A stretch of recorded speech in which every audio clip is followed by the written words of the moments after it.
we're going to actually record the panel conversation. So we're going to remember to hit record and get started. So welcome all to our panel discussion. We have some great folks here today that have agreed to join us. So we have Coy from Friendship Public Charter School Tech Prep Campus. He's the one in the greenhouse. He said it was 80 degrees in his greenhouse today. So that is pretty nice. And we have Ginaelisa also from Friendship Public Charter School, and she's at the Woodridge campus. So there are two different campuses. And then we have Amy from Horace Mann Elementary School. Really glad to have you here today. And we have Edie from Patterson Elementary School. And lastly, Carissa from Mundo Verde Public Charter School. So welcome all. Thank you so much for joining us today and being willing to share your experience. And the reason why we've asked these folks, I mean, we could have invited lots of folks, but specifically these individuals is because they have been in the garden game for a long time, in the school garden game. And they've really, from my perspective, been really successful at sustaining garden programs in DC. And so wanted to ask them a few questions and have the opportunity to have a conversation about what it takes to really sustain a garden program. Okay, so I'm going to start off with just a kind of a softball question here to get things going. And so my question, and we're going to go through, each panelist is going to have a chance to answer it, a couple minutes to answer it. So we'll start with, I guess we'll just go in that order. So we'll start with Coy. And this question is going to be the same for everybody. So tell us a little bit about your program and talk about, and also tell us some of the challenges and or solutions that you've found in terms of like sustaining the program. Awesome. Yeah, so thanks for, excuse me, inviting me to participate in this. Happy to share with OSSE because I think one of the reasons that I'm still here is because of OSSE and the school garden grant that helped me or helped the school pay for my salary while I was here. So I'm at a high school. We have two academies. We have an Academy of Urban Ecology, and we also have an Academy of Engineering. I'm in the Academy of Urban Ecology, where I teach two classes, one class to 10th graders, which is just an intro to sustainable agriculture. And then I teach a practicum class to seniors who have already taken the class. And that's essentially, we're trying to run a student cooperative that promotes healthy lifestyles at the school. And so we have a greenhouse, which is technically my office. We have a big field out in the back where over time, I've slowly been able to add more things. We've got, I think, 20 garden beds out there. That's where we have the bees. We have a little mini orchard. We got the River Smart grant a few years back. So now we've got a nice large rain garden and a bunch of native plants and shrubs. And we also are trying to get some chickens. So we're slowly trying to turn this into a school farm.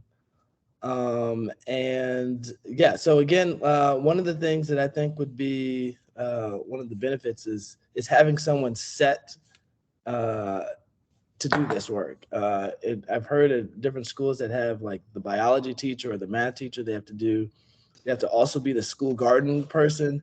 And that can be taxing because teaching is a lot all in its own. So to be juggling all those things, it could be tricky. And so my whole job is to do the school garden and to just come up with a program that that supports that. And so the school year after year, we've been able to do different things, and the school has supported me in that. And so now it's like a focal point of the school. So that would be definitely one of the recommendations I would have. And then one of the challenges that I'm still dealing with is that we have groundhogs and we have a cat or cats that tend to eat up all the plants. And I've tried to play nice with the groundhog. I've tried to do, you know, the organic pesticides and, you know, this little like thing that's supposed to detect and then make sounds, but the groundhog still is coming for our crops. So I'm going to have to turn it up a notch and really get rid of this groundhog next in the spring. So yeah, I think that that's probably the biggest challenge I've had, and the occasional vandalism from students who might be unsupervised after school, or maybe they're kids from another school visiting our campus that, you know, run through the beds or think it's fun to, I don't know, do things in the garden that don't help the plants grow. So yeah, those would be my two things. Thank you, Coy. Do you have a name for the groundhog? I do not have a nice name for the groundhog, so I'll say no. Okay. All right. Next up is Ginaelisa. So the same question for you. Tell us a little bit about your program and some of the challenges and successes of your program. Sure. So I'm at Friendship Woodridge, which is a pre-K 3 through 8th grade campus. We have two different schools on this campus, and we have two different garden spaces at our school. We have an old property space that is right in front of our middle school building that's about a 1/4 acre. We have had differing numbers of raised beds out there over the years. You know, we're constantly having to replace them because the one thing that I hope everybody remembers me saying at the end of this is gardens are never finished. So, you know, we've had 6, we've had 12, they've been in different spaces.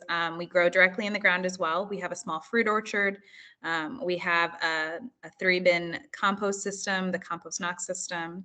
And then we also got the River Smart grant a few years ago. And we have an amazing rain garden that diverts so much water out of the storm system. We used to basically have a small river at the back of our playground. And now we have this wonderful, beautiful native plant garden. Our garden's open to our entire school. We have had a garden club over the years, which has been one of the main ways that we've managed our space is through kids doing the work, putting in the sweat equity. They do everything from start seedlings to weeding beds and managing different things in the garden. I've even let some of my friends who have been in club since they were in 2nd grade do some tree pruning with me, because the longer they've been in club, the more their capacity is the same as mine at this point. So they get to take on some really complex tasks in that space. And I think that's probably one of our biggest successes is how invested a number of these kids are from the experiences that they've been able to have over the years. A challenge that we have is, you know, teacher turnover and admin turnover and shifting priorities. You know, COVID was a really challenging time, but it could have been a really great opportunity to expand outdoor learning even further. And because we had some admin change then, I think that we didn't get to make use of that opportunity like we could have. Although for the kids who were able to participate in outdoor learning in that space, those are some of my favorite pictures to look back on. I know that it was a really essential part of maintaining their mental health during that time. And so, you know, trying to remind folks that like, this is more than just another outdoor space. It's more than just another line item in your budget. This is a classroom, and we should be making full use of it at every opportunity across disciplines. We're really lucky that we have a big shade structure out in our garden, and we got power added out in our garden during COVID. So we could even take Chromebooks out there if we wanted. To, you know, do whatever lessons we want. We can do all kinds of blended learning. It's just such a great resource to have, in addition to getting to teach kids about getting to teach environmental literacy. It's also just an amazing space to spend time in throughout our day.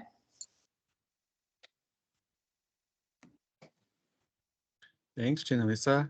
Thanks for sharing. So I did hear some similarities, and I wonder how much of it is because you're both at Friendship schools. I know that there's some support from at the district level for Yeah. you all. So that's pretty cool. All right, Amy, tell us about your program and some of the successes and challenges that you've had.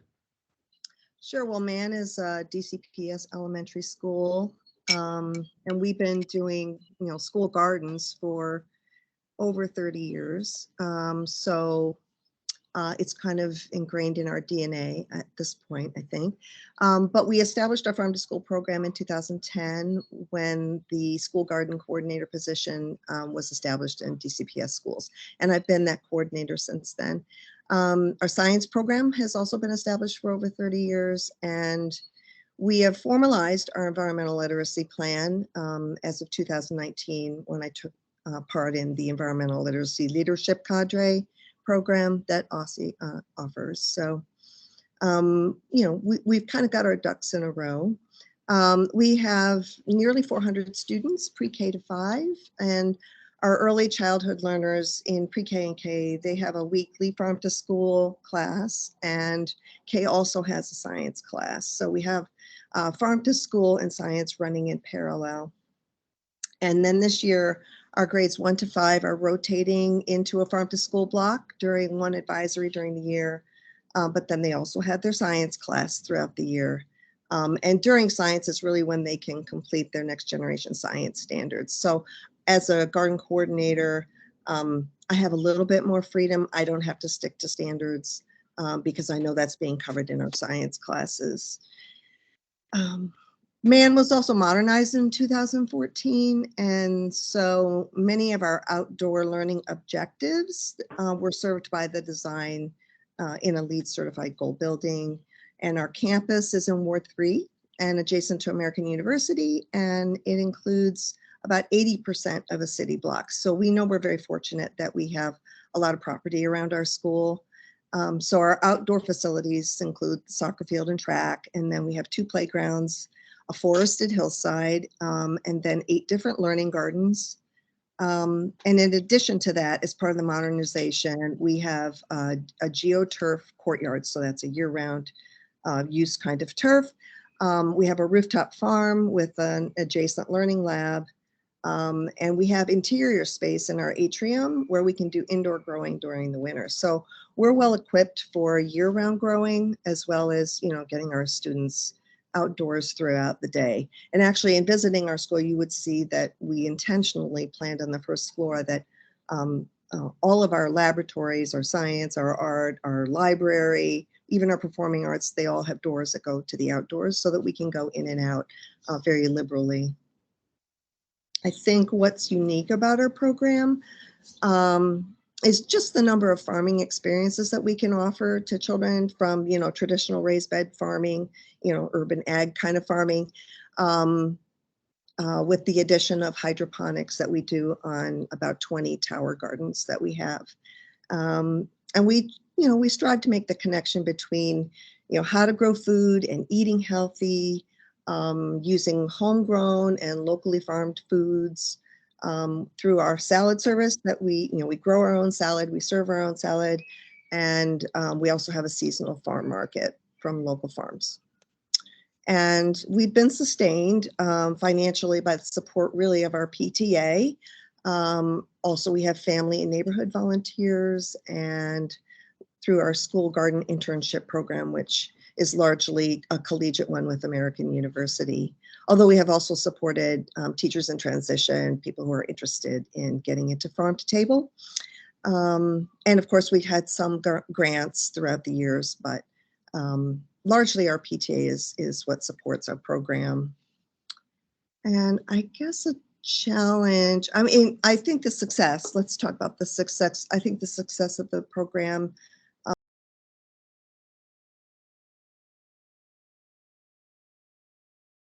our school, and that does not happen overnight, and I can tell you that, having done this for 13 years. And if you can think back 25 years ago, we had some savvy science teachers who knew that garden learning was a great place to cover the science standards as well as bring the benefits of, healthy living into the curriculum. So we have a really great foundation that we built upon. And then a school modernization helped us lift it to the next level. And our community really came together during that modernization, our PTA, parents, teachers, to flesh out what was important to us as a community, what were our goals, what were our values, and environmental learning really rose to the top as a good platform for our learning. And so our modernization ended up really reflecting that because we put that into our educational specifications.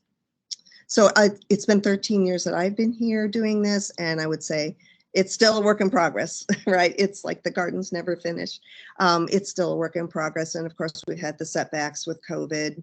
We've had shifts in learning objectives because of COVID. We've had, the increase of single-use plastics, and we've had the absence of commercial composting and things like that, that obviously we're trying to get back to now. So those are the new challenges that we face.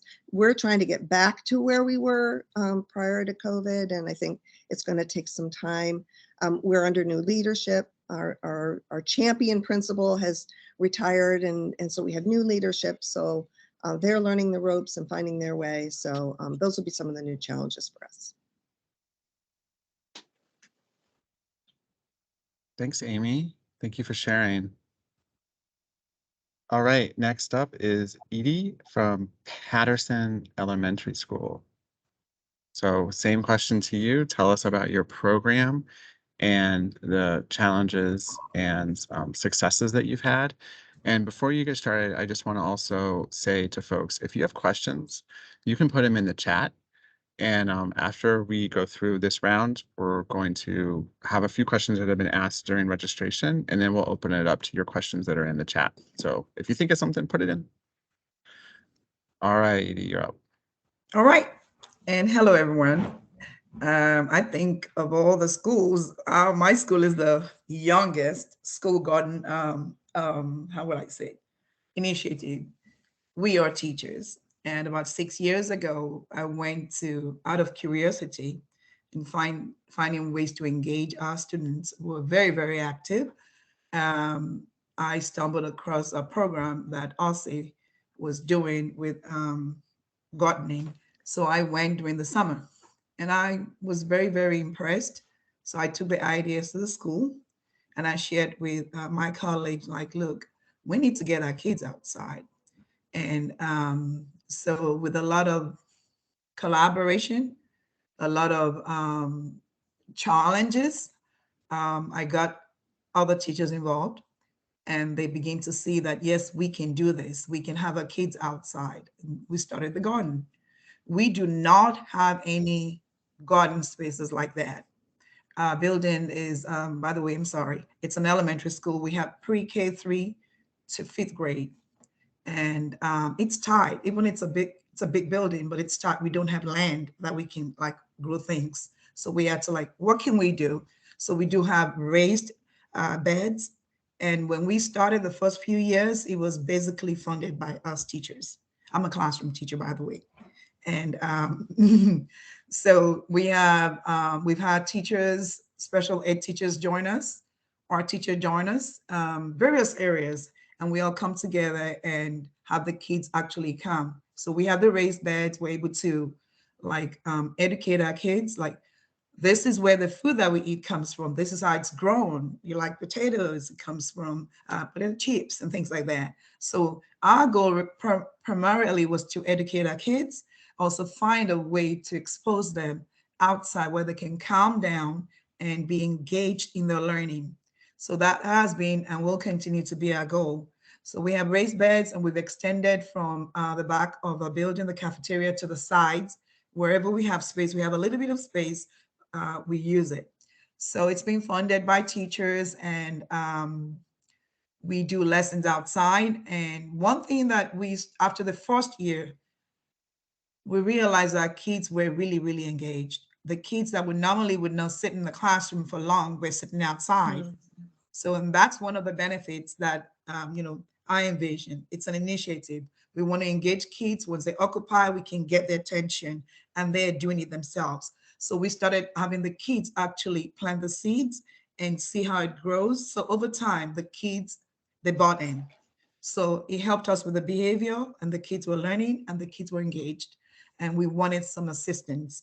And we, for a long time, we struggled with that because all of us are classroom teachers, and it's very, very, and that is our main challenge. So we reached out to our Board of Education, and with their assistance, we're able to get about 2 years ago, we're able to get a little grant to help us extend a little bit our garden.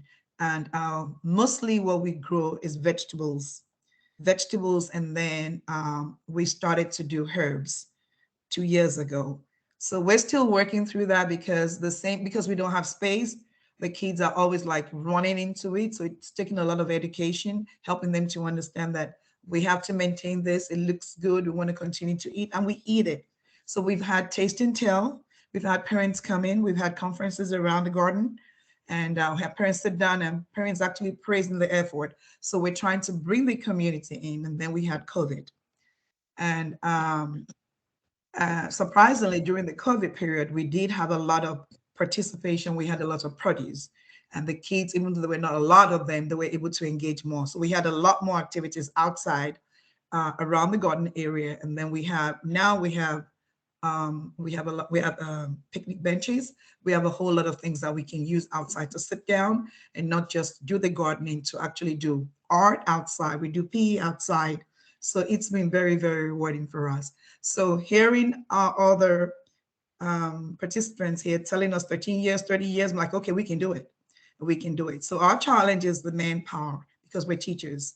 We don't have that much time to be going outside constantly like that, because we do have the demands of our job, but we want to do it. The gains is that the kids are actually eating whatever we grow, they eat it. They would not eat, go to the cafeteria vegetables, but when they grow it and they see it and we harvest it, they want to eat it. They want to eat it. I think that's one of the things that the parents really got the parents, that the kids are actually eating vegetables, and then we harvest them. They take them home and they cook them, and they come and tell us, Mr. Ofogu, oh, they ate the vegetables. How did you do it? It's because they did it. So having the kids have hands-on activity outside, engaging them, and also making the school look good, that's something that we feel that we want to continue to do, because our children love it. They love being out there and learning more about science and, of course, nutrition. So that's it. Thank you. Yee. That was great. Thank you. I appreciate that perspective, because it's been a while since I've been to Patterson, and I remember last time I was there, you could tell the kids were really engaged. All right, our last but not least panelist is Carissa from Mundo Verde. Carissa, tell us a little bit about your program and some of the successes and challenges that you've faced. Okay, sounds good. Thanks for having me here. I'm Carissa from Mundo Verde Bilingual Public Charter School. So we have 2 campuses. Our Cook campus has been around since our permanent location at Cook has been around since 2014. The school's a little bit older than that. We serve pre-K 3 through grade 5, and our newer campus is Calle Ocho, and that's in Michigan Park. And we'll be renovating that soon, so that's really exciting, because we'll be getting like a new shiny garden in addition, like as part of that renovation. Our Cook campus has around 500 students, and our Calle Ocho campus has about 350. Smaller because we serve a smaller student body. They're both very different spaces. Cook campus is on P Street, so right off of North Capitol, and it's very tight space. And at both campuses, all of our garden spaces also serve as play spaces. So there's a lot of little feet running around. So that can be pretty challenging, but also quite amazing, because the kids are playing in the gardens all the time. So we have a lot of garden beds, garden towers. We like to use our vertical spaces as much as possible. We have a lot of trees, especially at our Cook campus on P Street. We're still working on that at Calle Ocho. We have a River Smart garden, so a rain garden at our established campus at Cook, and we will be installing a River Smart garden at Calle Ocho sometime this year, which is very exciting. We also have community compost system and industrial compost drop-off programs at both campuses. We've had chickens in the past, but I get way too attached. So that's on pause for now because I can't deal with not having them all the time. But if anybody wants to talk about chickens, I would love to. Mundo Verde has 3 pillars. One is expeditionary learning, the other one is bilingualism, and the third one is sustainability, which is where I come in as the sustainability manager. And the garden is like very deeply connected to that part of our mission. So I am a full-time 12-month employee who manages the spaces at both campuses all year. We have cooking and gardening classes. So at each campus, we have one teacher responsible for that special. And so all of our students from kindergarten through 5th grade receive that. Students engage in the garden in a lot of different ways, but that's a really big one through cooking and gardening special. Our pre-K students don't have that special. They don't have any specials, but they are able to interact with the garden in lots of different ways because the garden's open to the entire student body and also to the public. And the pre-K teachers are very invested in the garden space, so they use it a lot for their learning expeditions. We also have a garden market which is run by our 5th grade students that I'm in charge of. So every Tuesday we set up a little farmers market at our Cook campus, and our kids dress up in costumes like lemon slices and strawberries and lettuce, and they sell things. And it's chaotic and delightful, but it's a lot of fun. So also our garden is not a production garden, so we aren't able to grow everything for the garden market, but we try to supplement as much as possible. The garden is also used for like the green spaces in general are used for nature breaks. We encourage people to take time outside in nature for like therapy, deep breaths, bring your classroom outside to do reading or math or anything. But we also encourage our adults to get out there as well, because working in schools is stressful, as we all know. So getting out into nature and really connecting, getting your hands in the soil, or just being around, being outside is very, very helpful. So people of all ages are encouraged to spend time outdoors. And like just having lunch in the garden is wonderful. We also have a scratch kitchen. So we're not a production garden, so we can't provide a lot of food for it, but we do grow things like herbs and some little things that we can brag and say that was, we used that in the lunch for today or whatever, some basil. So that's fun. And because the gardens are not locked ever, they're open to community members and neighbors, which is great for like connecting with people. But that takes me into the challenge as well, because the gardens aren't locked. They're open to pretty much anyone who wants to come in, and I've never grown a watermelon to maturity because people are always stealing them before they're big enough. So that it's a blessing and a curse having it open. And definitely the positives outweigh the negatives, otherwise we'd lock it up. But we really enjoy being able to reach out and connect with our neighbors and people just walking by and being able to share handfuls of greens and things like that with them. And also, as other people said, one of the other challenges is that teacher turnover, COVID, all of these things have been really difficult with already competing priorities. Some of our challenges are also some of our successes. So thanks for listening.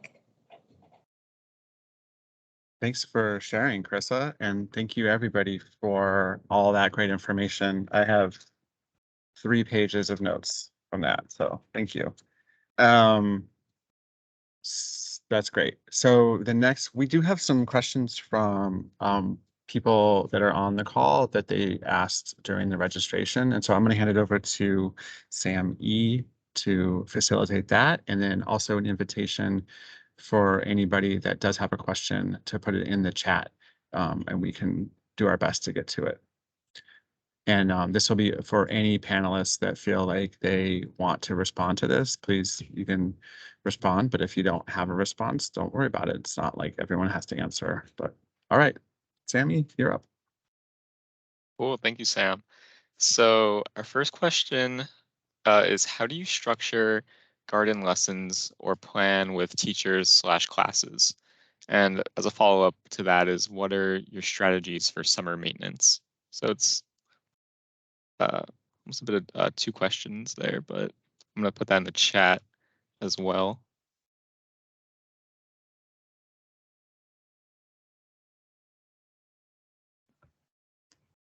Chat, there we go. Okay. ID. In reference to lessons, pretty much any lesson can be done outside. I realize that. And it depends on what you want to teach and how we teach it. We can do science, we can do art, anything can be done outside. And we look at the standards. For me, I look at the standards. Right now, we're talking about animals. And I teach first grade. So I can look at what the goal is for them to understand how animals use the parts of the body to adapt and survive. So I could do a hunt outside. I can hide pictures. We've done that before. I take pictures of animals with ID and we're going to animal hunt. They do it in groups around the garden outside. They pick it up, they talk about it, and then they begin to, it's an environment that's outside. Learning is going on. The kids are excited because they're outside. Oh, I can go around the garden. I can sit by the garden. I can draw a picture of it. So we can do that. There's a variety of ways you can teach any subject outside. Depends on your audience. You definitely have to modify it, but you have to look at the standards and then twig it to that. And I tell you, you're going to get more learning from the kids that way than sit in the classroom and just talk about animals. So they're exploring. It's outside. It's comfortable. It's fresh air. So that's another way to do it. PE teacher was very, very because our kids are very active and they're children, so they have to be active. But now they go out often to do PE outside, even though we have a limited space, but he's able to do his lesson in such a way that every child is engaged.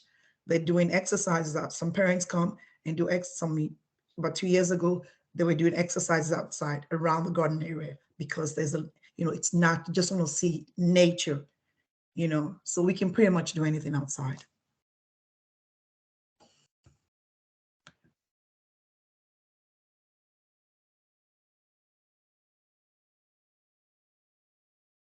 I can speak to summer maintenance.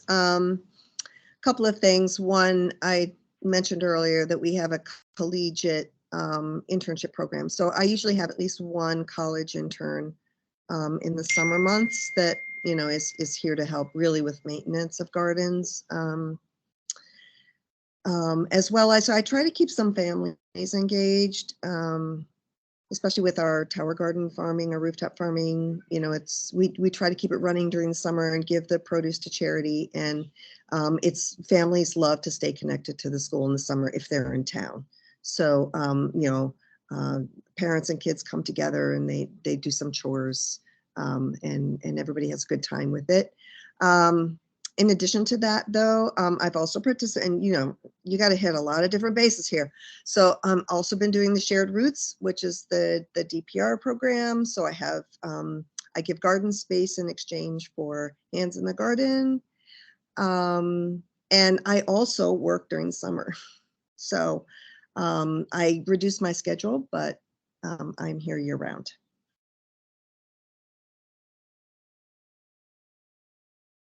I can add a little bit too. So we have summer school programming at Mundo Verde as well. And so we can be and I'm not technically supposed to lead summer school, but sometimes I get roped into it. But when I do have access to the kiddos, we can have them and kind of put them to work and have them help with some of the maintenance as well. And I'm also a 12-month employee. So anything that we're not able to hit with the kids or with volunteers, because summer volunteers can be really tricky because a lot of people go away. So it's a little bit hard to rely on families, at least in my experience, to be there every week to help water and things like that. But we can have the kids help, especially the big kids. So that's usually what I try to do.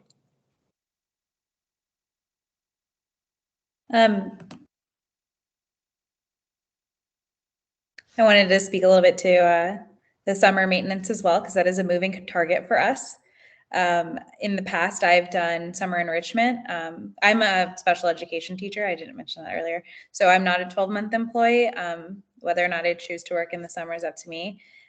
And doing enrichment was an amazing experience. But for Friendship, our schedule, it runs from 1 to 5 p.m. So it's a rough time to be outside.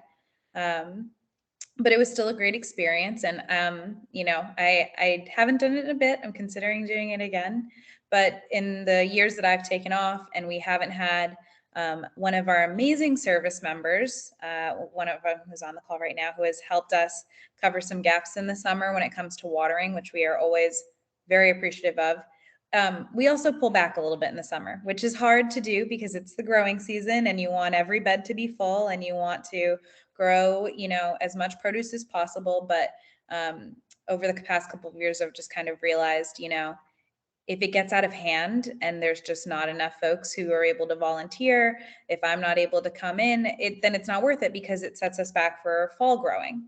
And so, you know, looking towards earlier season crops and things that are really low maintenance for the summer, it has been part of our plan for the past couple of years. And I think even if I do choose to work, that's going to be our approach because, you know, it's just easier to rotate as well, you know, to have more variety. But it's, you know, it's the answer that I don't even like to hear: grow less and grow more strategically, stop growing so many tomatoes. But it has made it a lot more manageable.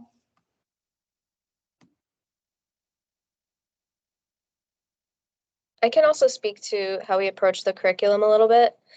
So I'm not a classroom teacher, but I do support the cooking and gardening classes. And I know that it's not required, but generally like an unspoken rule is that we try to follow the food prints curriculum as much as possible, which has been really, really cool and beneficial because we have two very different personalities at each campus as our cooking and gardening teachers, but those, the curriculum, you can kind of take what you like and what speaks to you and leave what doesn't.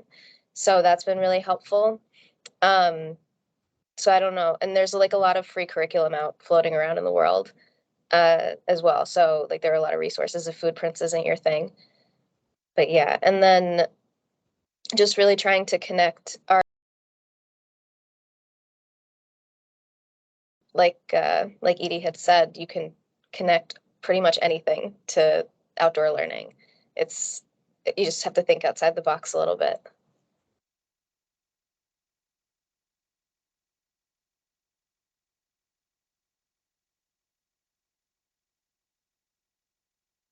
Yeah, thank you all. Thank you all for those answers. It's great to hear the kind of variety of solutions that are experiences from you all regarding that. We did just have a question in chat that seems like a good follow-up. Have you had success over the summer with all season gardens like Three Sisters Garden? I grow Three Sisters every year. It is my favorite thing to do. Success, everything grows. We don't always get to the beans before pests do. That's the thing that gets taken the fastest. But the squash always does really well. The corn always does really well. And we've grown a variety of different corn, and mostly we seed save with that.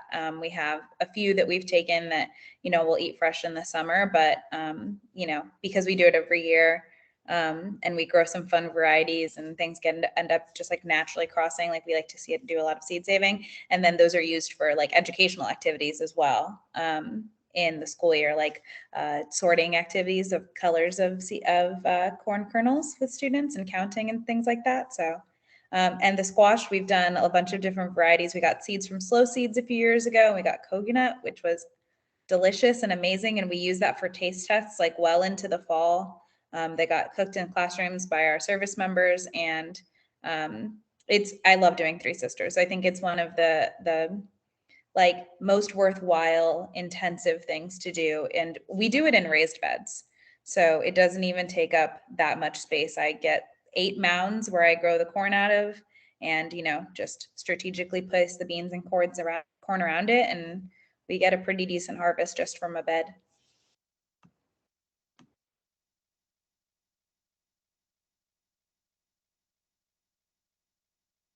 Great, thank you for answering that question. Our next question was submitted. Someone asked, what is the process like if you want to plant different vegetables in the same space that other vegetables were planted previously? Is that possible?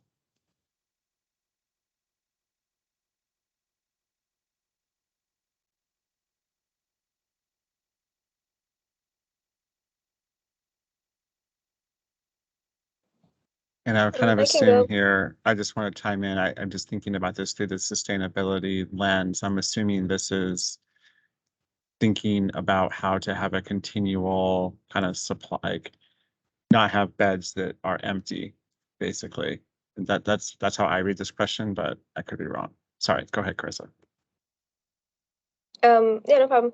So we have a lot of pests in the garden, just like I think all of us probably do, lots and lots of bugs. And so there are certain vegetables that are just like a magnet for certain things every year, and it can be really frustrating. And I've learned to start planting, I call it sacrificial kale, in the middle of a lot of other plants that I'm trying to grow, because the bugs will almost always go for that and they'll munch it down, and they'll sometimes, or at least take some of the stress off of the other plants. I don't know if this has ever worked for anyone else, but it has typically worked for me. And even if they really decimate the kale, it almost always will bounce back. And then if it's healthy enough, we can consider overwintering it as well. So we have some greens growing in the garden over the winter. And we can kind of keep those other plants that are bug attractants relatively healthy, so we can use them for something. We don't have enough space to do like actual crop rotation. So like if there's an issue with a lot of pests and broccoli and Brussels sprouts have been really challenging in our garden. And so there have been seasons where I'm like, all right, we're just not going to plant this year. We'll just take a break. So that's one way you can approach it.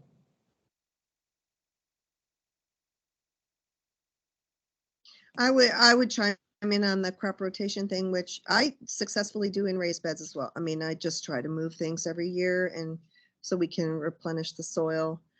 So you definitely want to consider a strategy for that. In terms of continuing to have production, you really want to have a plan for succession planting. So if you can space out and you can keep things tight, especially in an urban garden, you can keep things fairly tight if you know you're going to have one crop of radishes and then carrots are going to come up later. And you can just stagger these plantings over, 3 weeks at a time, put in some new seeds, and then you can get that kind of continuous fruiting that you want to see in a garden. But it takes some planning to do it. So it may not be the best thing to have kids do all of it, if you know what I mean. If you want to really like have clear rows of things next to each other, but you can plan that out based on who's planting.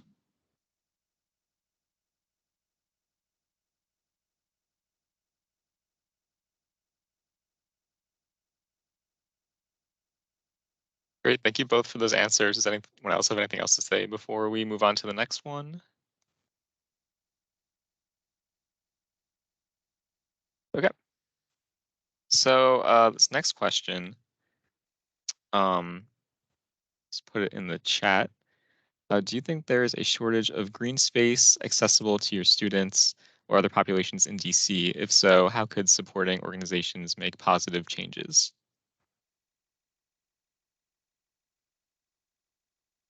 There is absolutely a lack of access to green space, and I say that with a 1/4 acre space at our school, because our green spaces are limited to doing just a few things. And we have a food production garden predominantly, and then we do have our River Smart garden, but those aren't the only kind of green spaces that we want, and they're for more than just the use by us for learning. Very lucky to be partnering with Casey Tree again this year. We're going to be doing some tree planting to increase our canopy on our campus.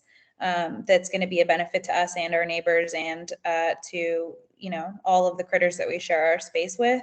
But I think that like everything that we've done has been in fits and starts. It's this grant, it's that partnership.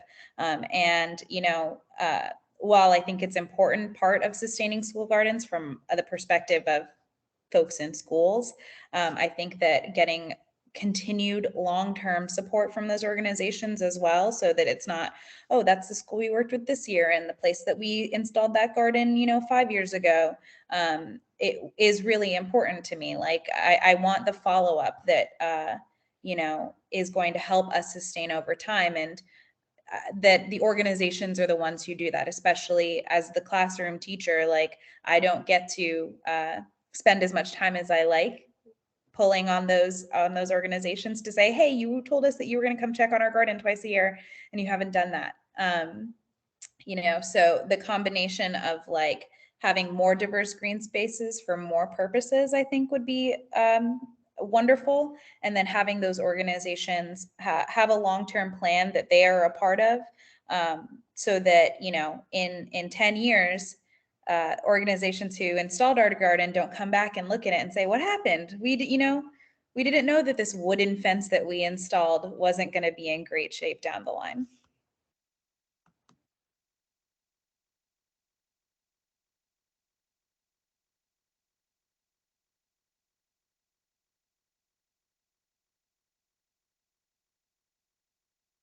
Thank you. So you mentioned KC Trees. I was curious what other maybe organizations are good for schools to partner with to help that support school gardens.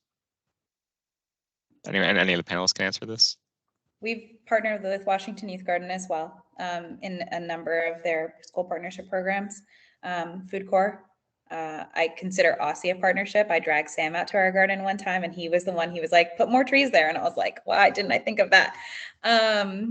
And we've also worked with Outteach. And I am very envious of everyone who has worked with City Blossoms.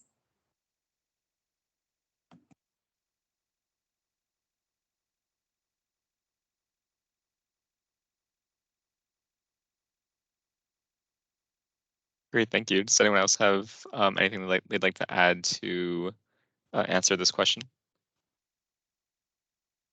I do think Sam probably could address this better than me, but I know during COVID, a lot of us were focused on how can we increase outdoor space. So there's a tremendous amount of resources online that you can access through Green Schoolyards USA, Sam? Can't remember the organization's name. Yeah, Green Schoolyard America. Yeah. Yeah. And including a lot of local people still working on that. And you can even get pro bono help from local landscape architects to help redesign your space, stuff like that. So it's worth looking into.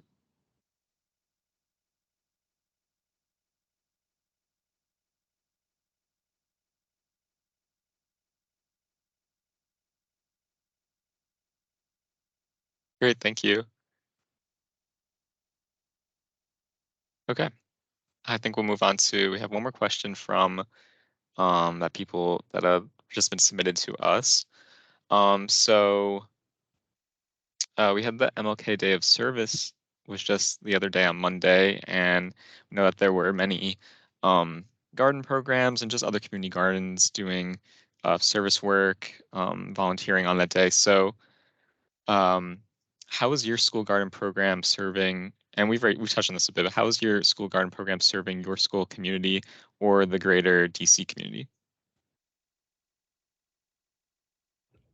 Yeah, I can take that. It's definitely, we're trying to do more, but food justice is directly in our curriculum. So all the projects that the students do, the senior class, it's a student cooperative, and it's all about providing food, healthy, fresh food to not only the students and the staff here, but also to the families. We've done a school garden market in the past. We had 60 pounds of honey a few summers ago that we sold as well. We're trying to get a mobile market up and running so that we could be more mobile with the produce, because we're in Ward 8. We're in a food desert. So the need is great here. And so we're always trying to find partnerships with local businesses and different organizations here where we can try and get the produce out in stores and different things like that.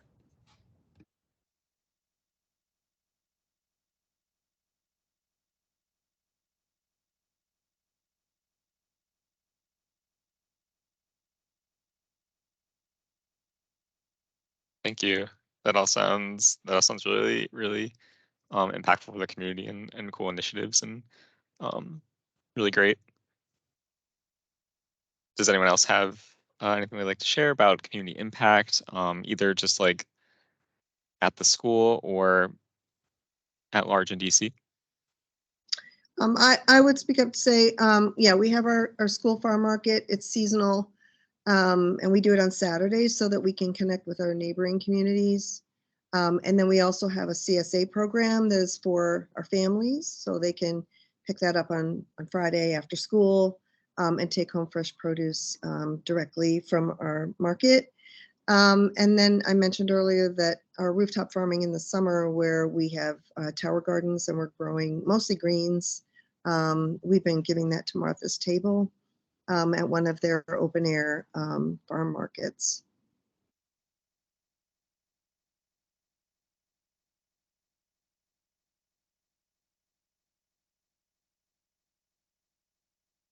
Awesome, thank you. I mean, I have a bit of a follow-up question to that I just thought of. I was wondering on the topic of communication and how you communicate that you have either you need help in your school garden or you have these these programs, CSAs, things like this that you're trying to start. What's the most effective way to get the word out to the community that you found in regards to your school garden, and how has that helped sustain it? Well, for Mann, we have a local listserv of the neighborhood listserv, so that's how they find out about the farmers market, other than the signs that we make and put out at every corner. And internally, of course, we have our internal newsletters that we can use. Pretty simple stuff. I wish there was a better, more high profile way to do it, but it's pretty grassroots, signs up in local stores, things like that. We're not terribly sophisticated. And the terribly we do similar things. Oh, sorry. Go ahead. I'll go really quick. Sorry. So we do similar things, flyers, having kids dress up as fruit or vegetables and like stand on the sidewalk and yell really loud, come to our market. We also have a partnership with Compost Cab right now. They service our school for industrial compost, but then they also are responsible for the compost drop-off locations at the farmers markets around the city. And so I don't think that it's like on their website yet, but we will be listed as one of the drop-off locations, and that occurs during our garden market. So we're hoping that will bring people from the neighborhood, in addition to people from our school, to come to our little garden market every Tuesday. I was just going to say that the sophisticated methods don't always work that well. We have a pretty big social media following by our school community and our neighborhood at Woodridge, and we put a fair amount of information out there, and we obviously get engagement from our school community, but we have an annual event called Pumpkin Smash, where we get our neighbors holiday pumpkins and add them to our compost. And the most effective way to get the word out for that has been to go door to door and put flyers on the doors of everybody who has a pumpkin. And a couple of years, we took our club out to both set out the flyers and then to pick the pumpkins up. And now that we've been doing this event for about 6 years, our neighbors just come drop our pumpkins off. Like, they get the flyer and then they're like, we have permission to go just leave this outside of the gate. And so, hopefully, as we go forward, we won't necessarily have to go take that walk around the neighborhood, although we have a grade level who does that as a field trip every year. We'd love to expand that by, having more grade levels go maybe and do the walk around the neighborhood, so we can expand to more of the Woodridge area. It's really residential out here. There's tons of pumpkins. I think this year, I didn't count, but if I had to guess, like, we maybe had 50 or 60 pumpkins, and there are still some that we have not smashed and put in there yet. So I'm really a fan of going out into the community and, leaving a door knocker, putting a sticker on their pumpkin, because even though I know some of our neighbors follow us on Instagram, like, they want their flyer that tells them, oh, now is the time.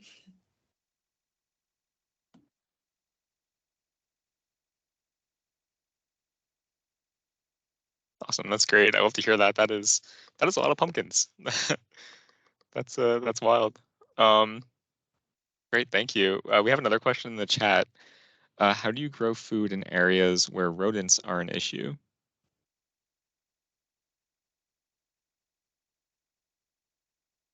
I can take this one since I just had to take the whole garden out and replace it literally Friday. Well, not all on Friday, but we just rebuilt our garden. So our P Street location is in a very rodent heavy area. It's tricky. And we had a lot of wood, we had most all wooden beds, and they were around 7 years old, starting to really rot. So we put in aluminum beds to replace them instead of wood, to try to keep that, issue from becoming another issue down the road when they start to, if we put wood in again and they start to rot again. Using hardware cloth underneath them and some cinder blocks to keep the rats from burrowing when we reinstalled them. And we work now with, our buildings are LEED certified, so we have to follow certain protocol for pest control. And so we're currently working with a rat abatement service that utilizes dogs. And the dogs come in and they hunt the rats, and rats are really smart. And so like if you like let them get in there and get really comfortable, they will, and they're gonna do great because that's what they do. The dogs come in and they basically send the message that this is not a safe place for them. So instead of like having Orkin come in and like put a bunch of bait boxes out, our rats are smart, they're not eating the poison. But they definitely don't like the dogs. So hopefully we'll see some progress there. It's a really new program, but that's how we've typically been approaching it. And then just trying to keep things as clean as possible and educating our community that if you invite the rats in, they're gonna come in. So like, and sometimes you can't do anything about it. We're in a city, so we're never gonna get rid of them completely, but like there are some things that we can do.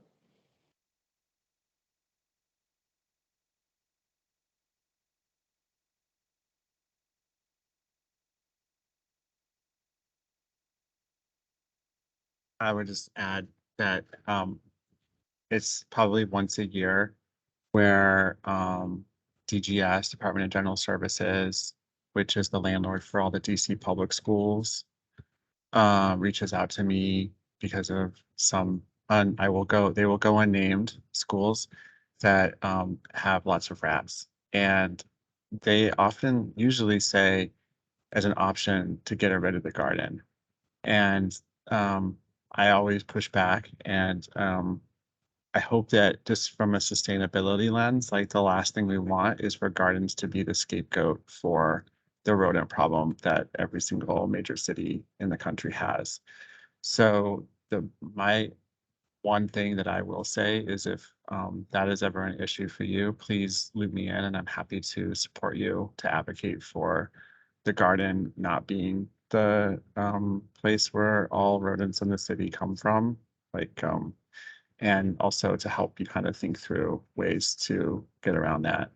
I'm sorry, Carissa, that you had to rebuild your garden. That sounds like a lot of work. But hopefully that will keep them away for a while. I hope so. I'll send you pictures. We would rather they address, better waste management systems. That's where our Right. problem's coming from.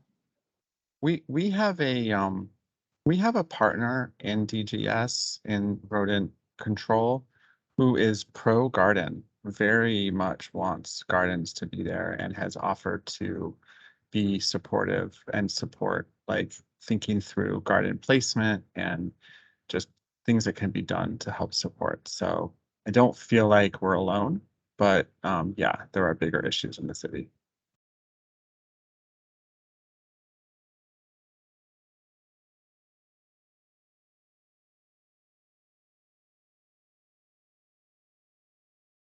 Okay. Yeah, I think those are all the questions that we had from um when people registered. Did see Rima. Oh, I saw there was a question about the groundhog, and if you're trying to capture the groundhog alive and move it to an area far away, if that's possible. I don't know if there's any updates on the groundhog situation. Boy had to leave. Oh, that was We'll from have to Coy. follow up We'll with follow him. up. Yeah. I got the sense that he was past that. Yeah. Yeah, I got the sense that it's gotten serious, but we'll see. Okay. Well, thank you, Sam. Yeah. Appreciate you facilitating those questions. We one of our traditions is to try to end early so that you all take a few minutes to fill out our survey. So thank you in advance for doing that. But before we end, I just wanted to close us out. So first of all, thank you so much to our panelists and to everyone who came today to ask questions. That was really insightful and fun. I wrote down a few things that I heard and I just want to share them. So I wrote down a few words I'm gonna say. So for the beginning, we talked about just successes and challenges. And so what I heard for successes were dedicated staffing, COVID response. I heard consistent experiences as a success, consistent frequent experiences. I heard community support, teacher involvement, kids eating vegetables, making the school look good, planning ahead for the modernization, having garden markets and student clubs, using the garden as breaks for both kids and adults, and community and school partnerships. And for the challenges, I heard past kids not staying on paths, COVID, lack of funding, limited capacity, staff time, the garden combined with a play space, having open and accessible spaces, and the limited physical space for the garden. I know that there were more things said, but that's what I kind of heard and captured. So I wanted to share that at the end. And last thing, I just wanted to say thank you to our panelists and everyone here for just really doing something that I know is really impactful for our kids. I can't think of anything more important than getting kids outside and learning. And I'm just every day really impressed with the work that you all do. So I know that I don't get to say thank you enough. So I just wanted to really, from the bottom of my heart, say thank you, thank you, thank you for making my job so fun and being there for our kids. I know that the world will be a better place because of you all. So with that, we have a survey to put in the chat. There it is. Our next gathering will be same time, same place, Wednesday, third Wednesday of the month. We're going to have a guest speaker from the Department of General Services and also our own, I believe our own Grace Mann Bay will be um, um, also there sharing as well. But they're going to be talking about some of the programming that they have to support school gardens, specifically the Capital Leaf program, which some of you may have heard of, which is an environmental literacy effort. And some other exciting things. I think they might be talking about composting and recycling a little bit. And maybe we'll even get somebody from our friend from pest management to come talk. That would be really cool. All right, so I am going to let you all take a minute to click on the survey link before I sign off, and then you can take this time to fill out a survey. We'll be following up with an email with the recording, and I jotted down a few things, like a few links to share with you all. All right, thank you all so much. Have a great rest of your day. Take care.